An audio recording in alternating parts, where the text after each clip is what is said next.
que me parece muy trascendente en muchos sentidos, que tiene que ver con la crisis, cómo se aprovecha, se le da, beneficios positivos, porque se puede ver las cosas en forma negativa, pero positivas cuando se tiene esta oportunidad de desarrollo y de crecimiento. Y esto lo vamos a hacer a la luz, pues, de la escuela que he elegido como la que me infunde una confianza intelectual, racional, académica, que es la escuela humanista. Y por eso quiero empezar explicando un poco el enfoque humanista, porque de alguna forma estamos ante profesionales de la psicología, de la filosofía o de otras áreas educativo-pedagógicas. Entonces sí me interesa mucho que se subraye la importancia de cómo las escuelas de filosofía o de psicología nos orientan y nos guían hacia una mayor comprensión o mejor entendimiento de lo que sigue siendo hasta ahora el objeto de estudio de la persona humana, que es la mente, que es básicamente el comportamiento, lo que hacemos socialmente los seres humanos en las interacciones. La escuela humanista va a nacer junto con el Renacimiento porque se retoman las viejas escuelas grecolatinas y sobre todo porque se rescata el pensamiento filosófico helénico, amén de que estaba predominando básicamente el pensamiento cristiano, con todo el pensamiento medieval de los grandes pensadores de la época que vienen desde los pensamientos neoplatonistas de San Agustín y que pasan por una serie de grandes pensadores que llegan finalmente a Tomaso de Aquinas y a otros grandes filósofos medievales, pero todos centrados en el teísmo, es decir, en el Dios, en las Sagradas Escrituras, en el hombre precisamente persiguiendo el paraíso celestial, el paraíso de la salud espiritual, es decir, del bienestar humano en ese sentido trascendente.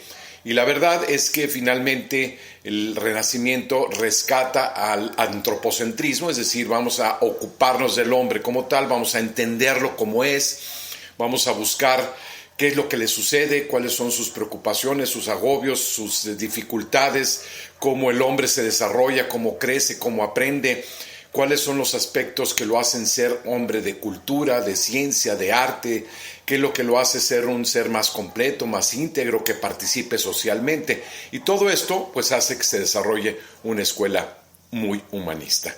Y claro, hay muchos representantes de la filosofía humanista y yo creo que los principales empiezan en la literatura como Dante, como Boccaccio, como todos estos grandes expositores. Hasta el Quijote es considerada como una literatura humanista porque hace ver pues todas las cuestiones que tienen que ver con la sensibilidad que marca la pauta de lo que es verdaderamente la sensación de ser un ser humano y sus vicisitudes, sus complejidades, sus dificultades, sus alegrías como sus tristezas, sus triunfos como sus derrotas, la crueldad del ser humano que culmina en las crueldades que se describen en muchos escritores, sobre todo los existencialistas que empiezan por Schopenhauer, por Nietzsche, incluso a veces Kierkegaard, que hablan pues de esa dureza, crueldad del ser humano, de cómo somos capaces de sufrir, de atormentarnos, de vivir en el pesimismo, de no tenerle sentido, ni valor, ni importancia, ni trascendencia a esta vida.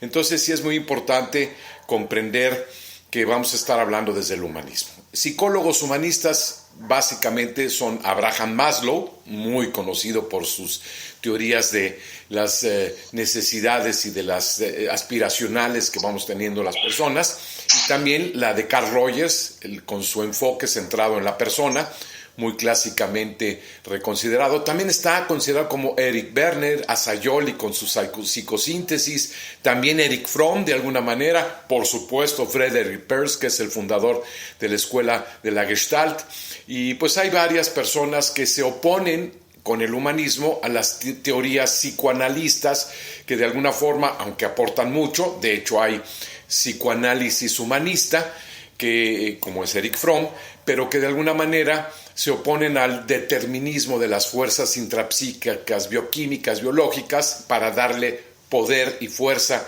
a la libertad, al esfuerzo, a la lucha, a lo que hoy conocemos como resiliencia, y que hace fundamental que las personas tengamos también la idea del mindfulness, es decir, de la concentración, del enfoque, y que podamos de alguna forma desenvolvernos de una manera mucho más autónoma, dueño de sí mismo, con el poder del rescate de las fuerzas interiores del hombre que nos llevan al desarrollo de la inteligencia, al entrenamiento mental, y todos estos enfoques pues nacen con todas estas corrientes psicológicas de todos estos autores que he mencionado.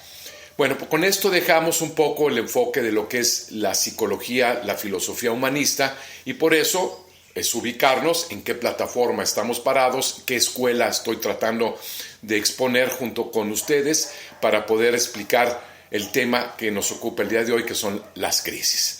Vamos a entrar con el concepto crisis. Muchas personas lo ven como algo siempre muy negativo, y hay que hablar de que crisis tiene su origen en una palabra que más que nada habla de desequilibrio, de inestabilidad, y que esto hace que hay cosas que te llevan, como ya se había dicho en el pensamiento helénico por Aristóteles, pues que somos seres de hábitos, de rutinas. Entonces las personas repetimos actividades y conductas todos los días y tenemos una agenda, vamos, venimos, comemos a las mismas horas, etcétera, etcétera. Pues una crisis es algo que irrumpe en nuestras vidas de una forma tal que era impredecible o imprevisto o no lo esperaba, pero sucede. Pueden suceder cosas muy positivas o cosas muy negativas o intermedias, unas más o menos. Voy a dar un caso de cosas que provocan una crisis, un desequilibrio, que son positivas.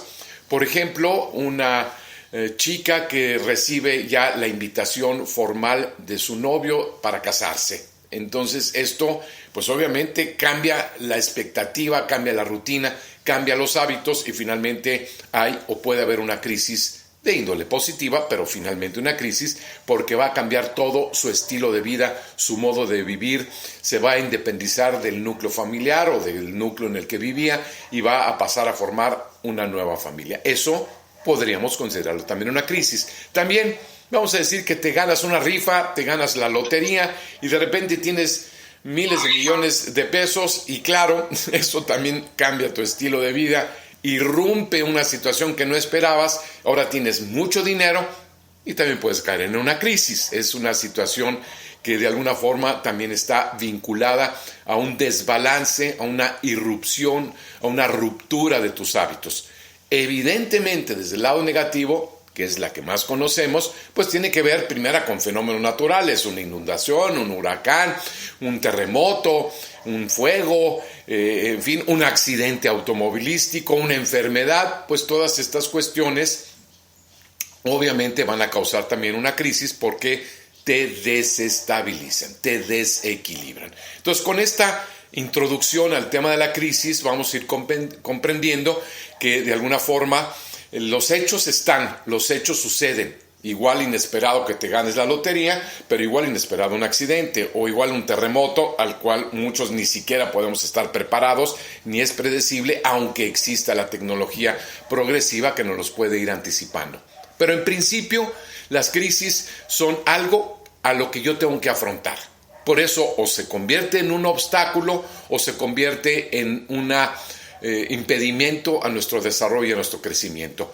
Por eso también no estamos preparados para las crisis, porque no se tiene muchas veces experiencia ante los sucesos inesperados de la vida, porque no tienes entrenamiento para ello. Muchas personas viven en una burbuja, le llamamos un mundo rosa, un mundo de fantasía, le llamamos una especie de Disneylandia, en donde pues todo es artificialmente bonito y hermoso y no están preparados para enfrentar los imprevistos, crudos, difíciles, complejos de la vida.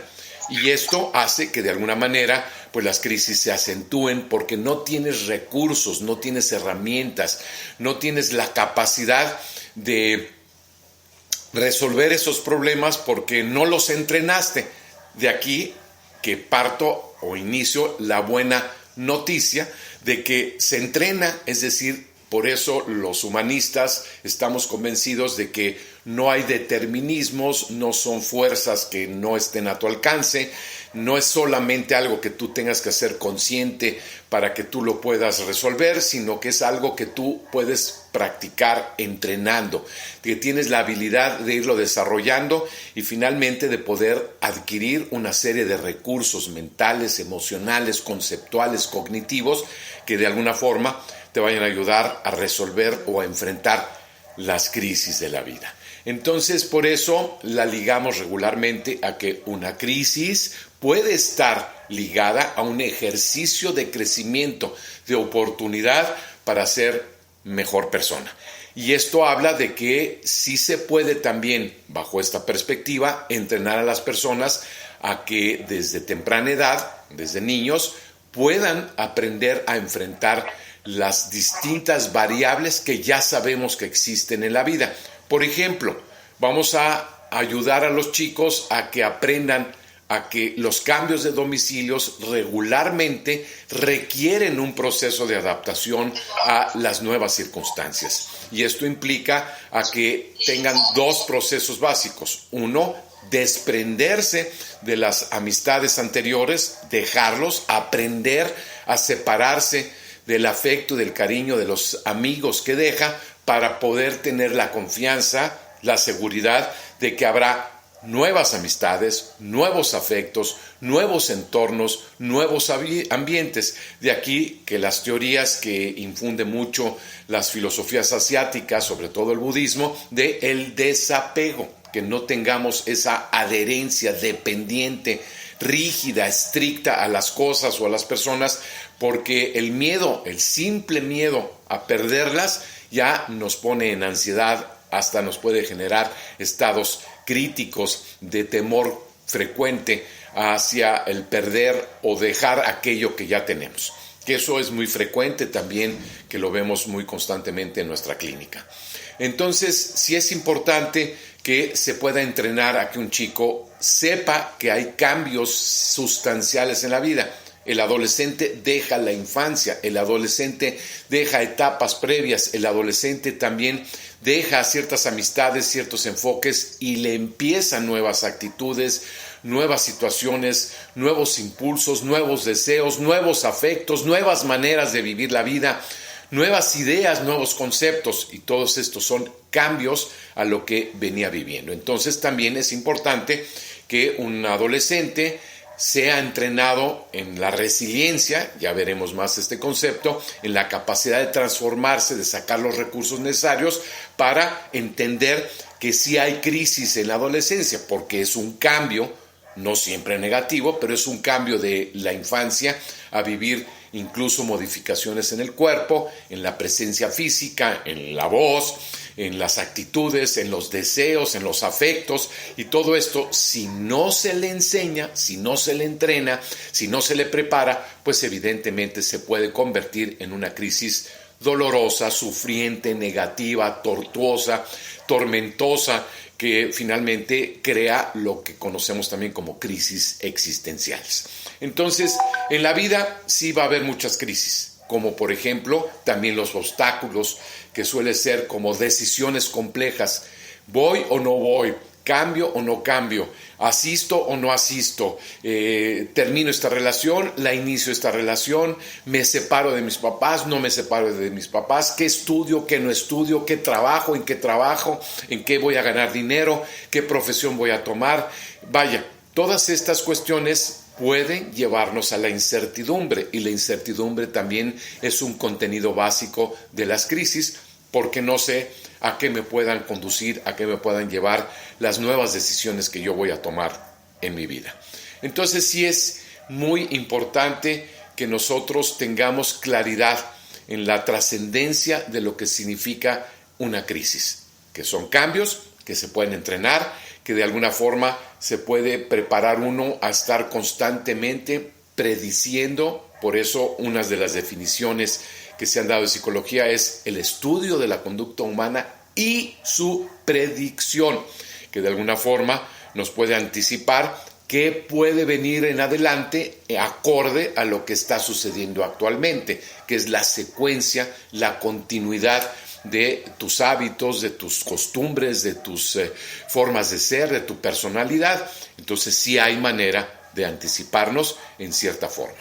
Y por eso sí tenemos consideración en decir, bueno, me puedo anticipar a las crisis, me puedo yo anticipar entrenándome a que tenga la capacidad de tener recursos y herramientas para poder salvaguardar los momentos difíciles de cambio, que unos seguramente van a suceder y otros impredecibles también pueden acontecer a lo largo de tu vida. Casi todos vamos a tener parientes y familiares que van a fallecer, entonces tenemos que inducirnos a que estemos mejor preparados para enfrentar la muerte de nuestros seres queridos, el desprendimiento de estos seres tan amados, padres, hermanos, sobrinos, hijos, primos, amigos, y todo esto pues también es enseñar desde temprana edad los temas que tienen que ver con el manejo del duelo. Y esto, hoy tanatología, tan estudiada, tan investigada y tan promovida, porque muchas personas se quedan atoradas con el tema fundamental de la pérdida de un ser querido y no lo logran superar por años. Entonces dice uno, bueno, qué barbaridad que no se pueda tener las herramientas y los recursos para que esta persona no siga sufriendo, siga teniendo pesadillas, siga teniendo el dolor profundo que no ha podido cicatrizar. Y todas estas cosas sí se pueden resolver cuando está uno entrenado en los temas de prevenir y de afrontar y superar lo que es la crisis. Vamos a ver entonces ahora, ya que entendimos que hay crisis, que puede haber crisis positivas, que hay crisis negativas, que se pueden anticipar a las crisis, que sí hay obstáculos preestablecidos en la vida que todos hay que aprender a superar y que de alguna forma son las circunstancias que ya están dadas en la vida. Por eso hay autores que dicen, miren, los problemas siempre va a haberlos, conflictos ineludiblemente, intrigas, envidias, chismes, injusticias, abusos, pisoteo de tu dignidad, traiciones, claro que las va a haber.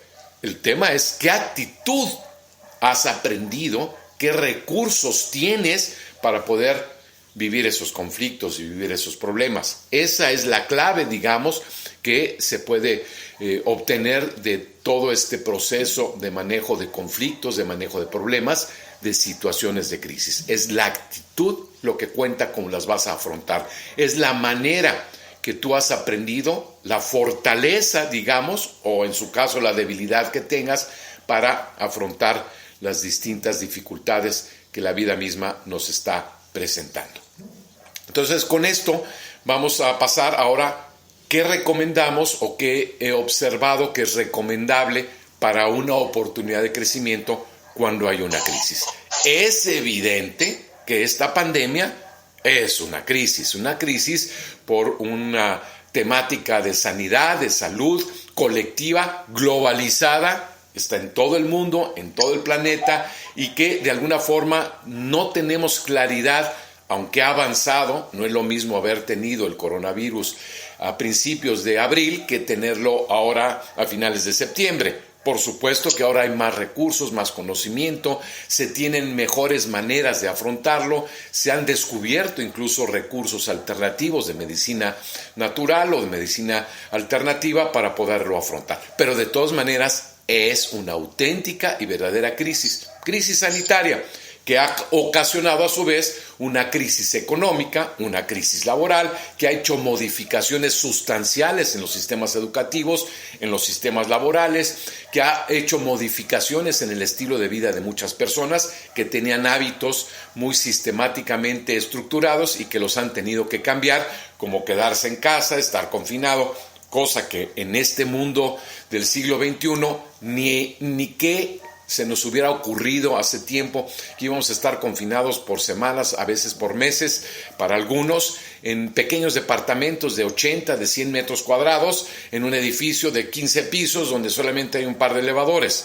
Y esta dificultad para también convivir con nuestras personas que dizque muy queridas, muy deseadas, pero ya pasando las semanas, pasando los meses, definitivamente nos resultaba hasta estresante, tenso, y descubrimos mucho el lado oscuro de nuestros seres queridos. ¿Cómo no va a haber crisis con una situación en la que nuestra economía se vea afectada, nuestra posibilidad de desarrollo de nuestros proyectos de vida. Para algunos hasta se han perdido semestres en las escuelas, en la universidad. Los recursos no alcanzan para sostentar el estilo de vida que tenías. Hay quien obviamente no ha recibido el dinero de rentas, de los negocios que usualmente y habitualmente tenía, como hoteles, restaurantes, en fin, multitud de actividades. Todo esto es evidentemente una crisis. Y una crisis que para algunos ha sido una debacle, porque no teniendo recursos para enfrentar la crisis, se derrumban fácilmente porque no han tenido los recursos emocionales para afrontarlos y reaccionan con tristeza, con enojo, con frustración, se sienten desilusionados de la vida, se sienten que están perdiendo todo aquello que tenían, se sienten decepcionados, reaccionan depresivamente, algunos hasta con crisis de ansiedad, con situaciones de pánico constante que los lleva a tener una visión del futuro muy pesimista, muy drástica, muy negativa. Y todo esto es algo que realistamente tenemos que aceptar que es una crisis. Entonces, ¿cuáles son las realidades que se están descubriendo ante esta crisis colectiva, masiva? ¿Qué se puede hacer? Hay varias áreas que vale la pena considerar. Una de ellas, que es muy importante, y quiero empezar por el tema de la resiliencia.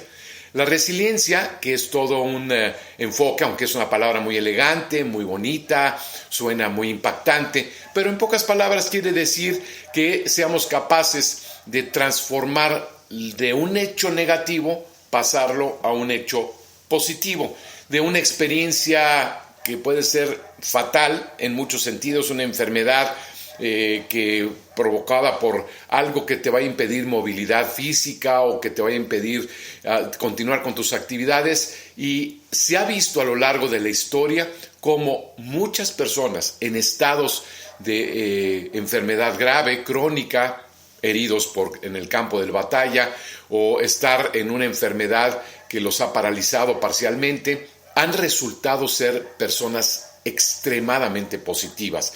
Han surgido grandes filosofías, grandes sistemas de pensamiento, fundaciones increíbles a raíz precisamente de estar en una situación crítica, de crisis, en momentos muy difíciles de la vida de una persona. Entonces, a esto se le llama resiliencia, la capacidad que tiene un sujeto de transmutar, de transferir, de cambiar algo muy negativo que le ha pasado, que le ha sucedido, cambiarlo a que se convierta en algo mucho más positivo.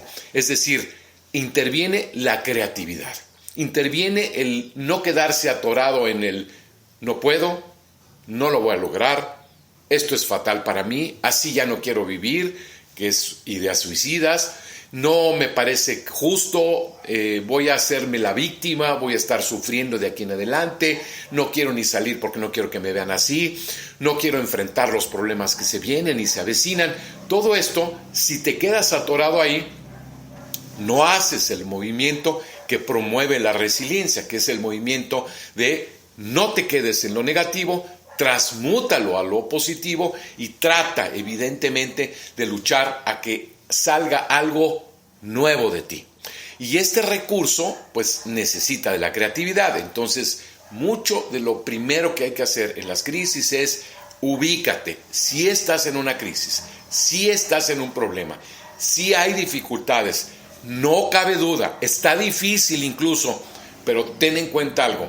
Tienes dentro de ti, así como físicamente hay un sistema inmunológico que te defiende de bacterias, de virus y de muchos otros agentes patógenos como hongos, etcétera, que están en tu cuerpo, y tienes los recursos bioquímicos, naturales, biológicos en tu cuerpo para defenderte de ellos, porque tenemos un sistema inmunológico maravilloso.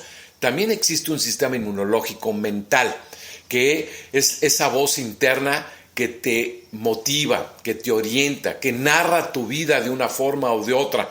Es esa intuición, es esa sensación interior de insight, de visión interna, que te permite sacar lo mejor de ti en momentos difíciles, que es lo que orienta y guía a una persona que está perdida en un momento dado y sale esa chispa creativa de eureka. He descubierto algo, estaba sumido en una tristeza inconsolable y de repente, eureka, ya sé qué tengo que hacer, ya sé lo que voy a hacer. Ahora sí se me ocurrió, tengo la iniciativa y lo voy a hacer. Y lo hace y le resulta magnífico.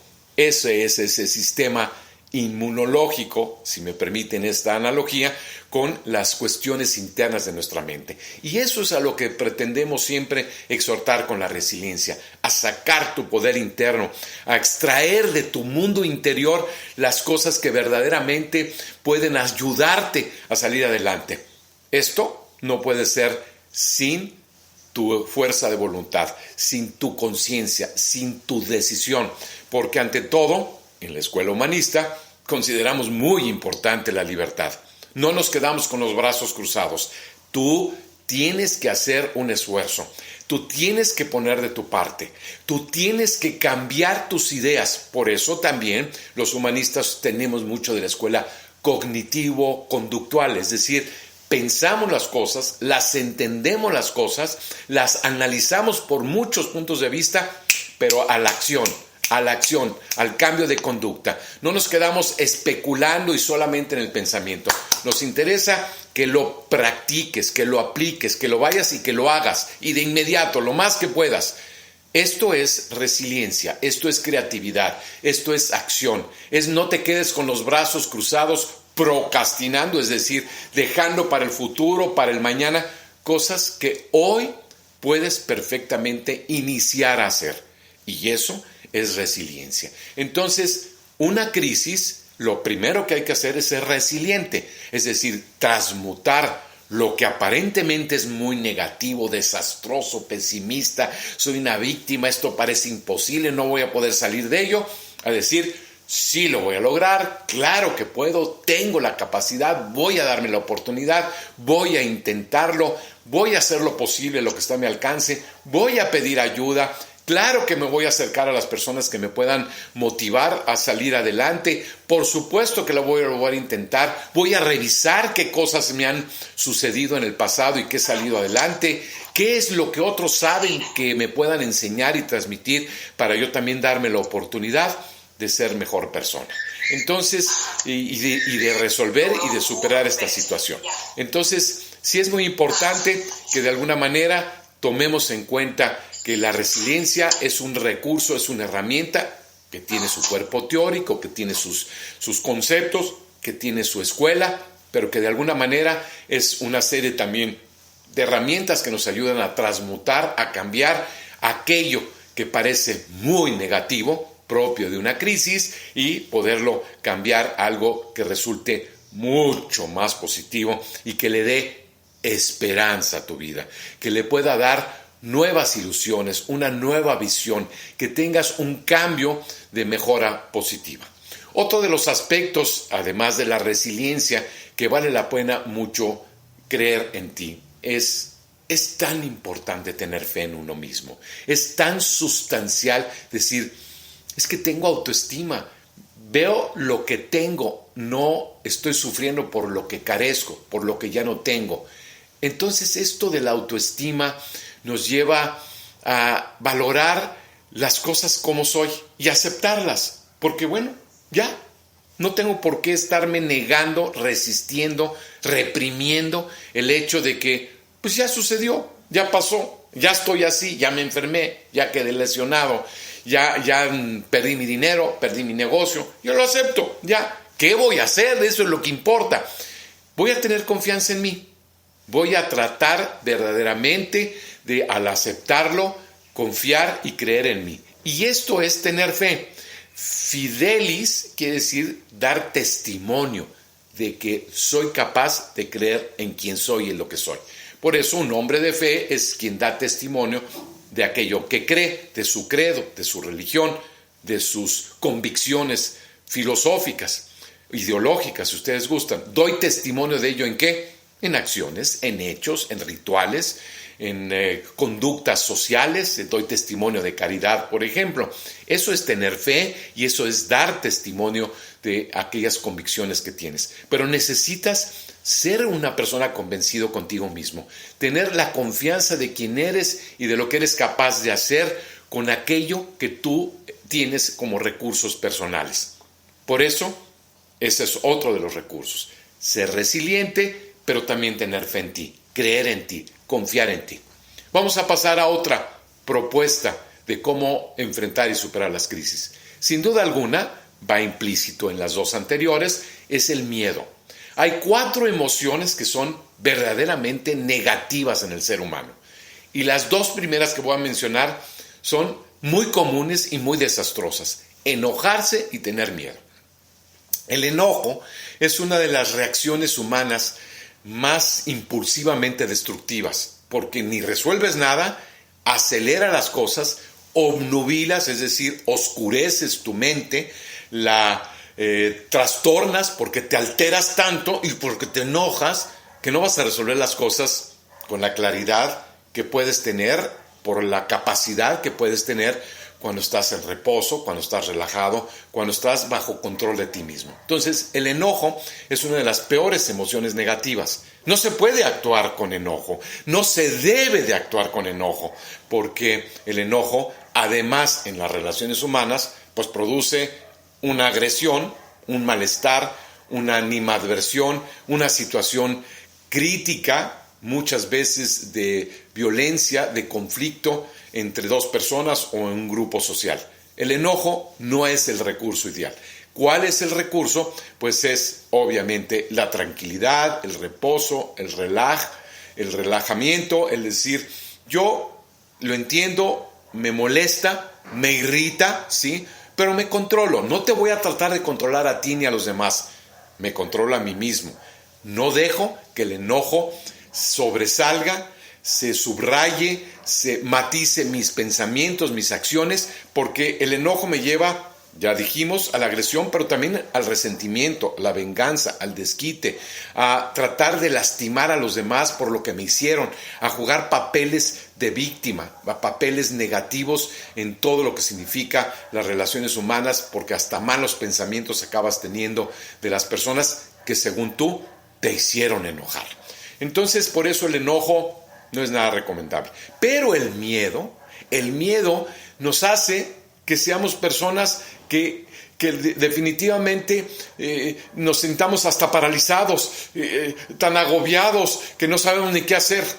Y tenemos solamente 3 opciones. O corres, enfrentas o te quedas paralizado. Obviamente el sistema por naturaleza animal, biológico que nosotros tenemos, cualquiera de esas 3 en sus momentos es un recurso. Incluso ante una serpiente, sobre todo las más venenosas, es mejor ni moverte, porque en lo que intentes correr ya te mordió. O si la intentas atacar, probablemente no sabiendo por dónde, te vaya a morder y te va a inyectar su veneno. Entonces muchas veces el quedarte paralizado es mucho mejor porque la misma serpiente entiende de que no eres una amenaza.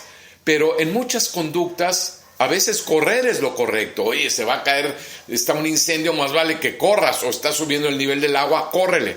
En muchas cuestiones sociales quizás no se trata de correr, pero si no te quedes ahí. Hay un pleito, hay una agresión, hay insultos, pues ¿para qué te quedas ahí? Simplemente dices con permiso, aquí no participo, ya me voy. Pero en general también es fundamental que aprendamos a enfrentar nuestros miedos y que los superemos de una manera positiva. Y los miedos se superan buscando que el miedo verdaderamente se quede solo en el territorio de lo real, de lo presente, de lo inmediato, de lo que realmente es peligroso. Porque el gran peligro del miedo es que es la fantasía, es la imaginación, es las suposiciones, la creación mental que nosotros hacemos. Y hay 3 cosas que no debes de combinar: miedo, futuro, que es terriblemente la idea del futuro, y que con el hecho de que tú estés siendo capaz de inyectarle futuro, una visión fantasiosa y miedo, automáticamente vas a estar sufriendo. Porque cuando conjugas el futuro y le estás poniendo tu imaginación a algo que todavía no sucede y le inyectas dosis de miedo, seguramente generas tú la ansiedad. Basta con que elimines una de esas tres y con eso empieza a disminuir tu ansiedad o tus preocupaciones venideras. ¿Qué quiere decir? Que, por ejemplo, para poder superar las crisis, pues no estés pensando en el futuro, quédate en el presente. Con que elimines estar dándole vueltas a lo que puedas tú imaginar que vaya a suceder en el futuro y te quedes fielmente viviendo el presente. Vamos a dejarlo solamente en el aquí y en el ahora, de aquí. Por eso muchas escuelas psicológicas en sus modelos psicoterapéuticos enfatizamos el tema de el aquí y el ahora. Solo estás tú aquí y tus cosas y tus situaciones. Y evidentemente también en los pensamientos cognitivos racionalistas eliminamos la fantasía. La fantasía está muy bien para la creatividad, para generar cualquier cosa de arte y de cultura, fundamentalmente innovadora, que pueda ayudar en algo, incluso hasta lo recreativo o lo relajante, pero es muy negativa si tú la utilizas para estar inventándote historias, tal y como lo hacen los celosos, las personas con paranoia, se inventan tal cantidad de historias, muchas veces muy congruentes y consistentes, pero finalmente basadas en la fantasía, en la imaginación, en una narrativa totalmente ilusoria, llena de ilusiones y llena de una fantasía creada por uno mismo. Y vamos a quitar también el miedo. No tener miedo, simplemente decir, pues no hay nada de qué tener peligro y no me voy a estar nutriendo ni generando el miedo. Simplemente me acepto y me adapto a lo que está ahorita aquí y ahorita no hay ningún peligro, no hay ninguna amenaza directa. Las otras que tú puedas tener, pues tendrán que ver con lo que tú crees, lo que tú sepas, lo que tú imaginas. Vamos a siempre tratar de eliminar el miedo. Otra de las emociones negativas, porque por eso también es importante que las teorías del manejo inteligente de la emoción nos llevan a identificarlas para superarlas, porque eso es una forma correcta ante las crisis, manejar bien tus emociones. Es la tristeza. Primero vimos enojo, miedo y estamos en la tristeza.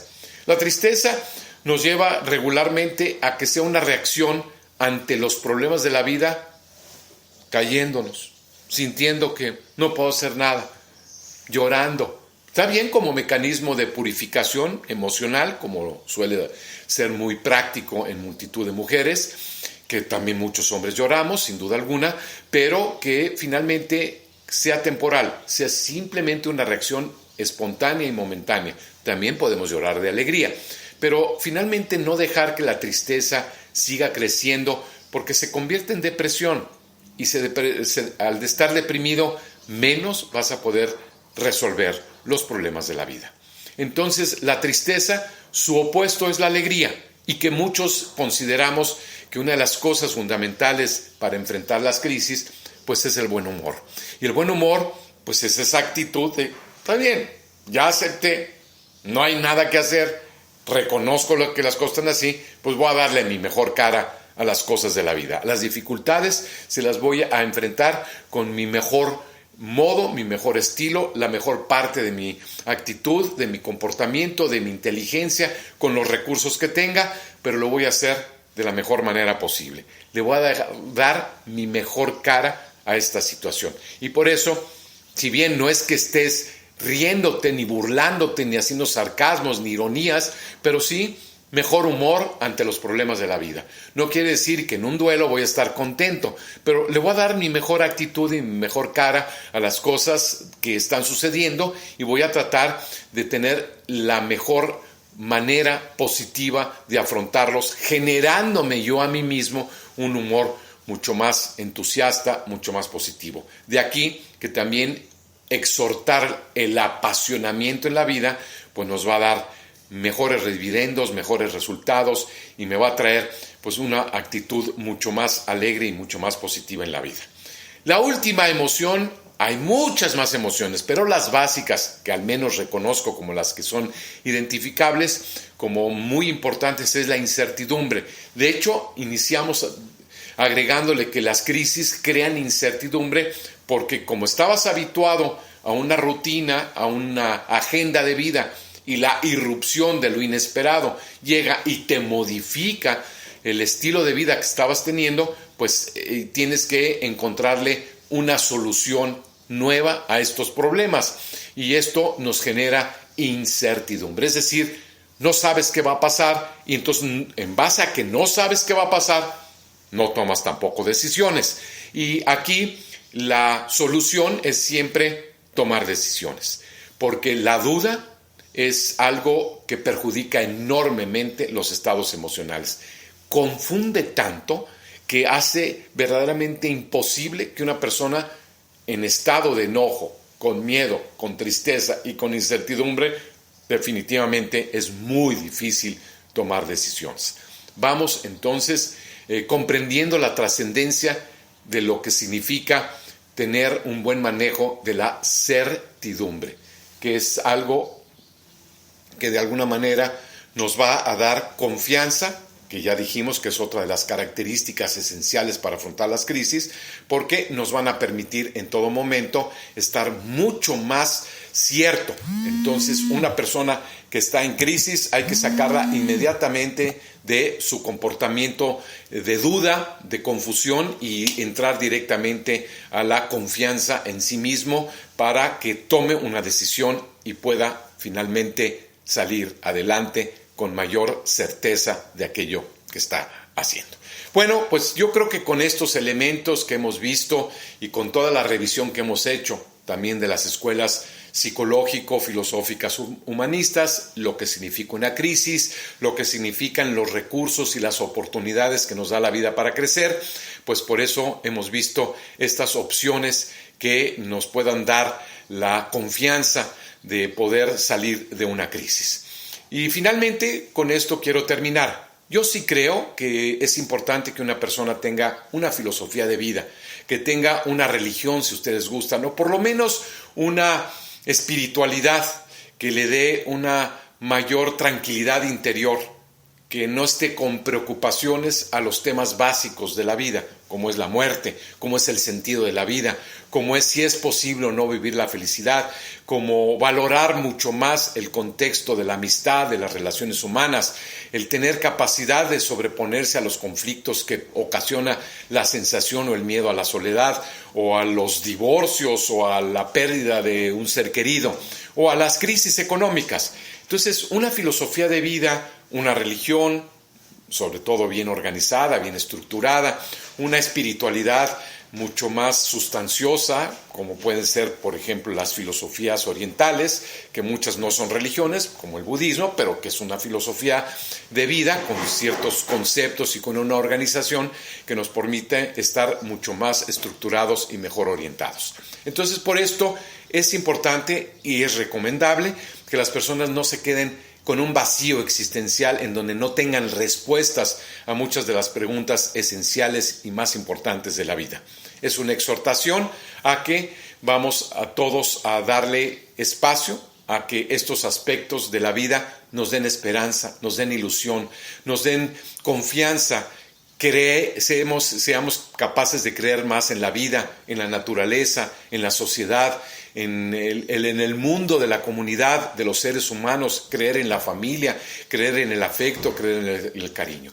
Pues muchísimas gracias a todos ustedes por su presencia, por su asistencia y con mucho gusto, si yo puedo responder algunas de sus preguntas, algunos de sus cuestionamientos, encantado de poderlo hacer. Pues muchísimas gracias.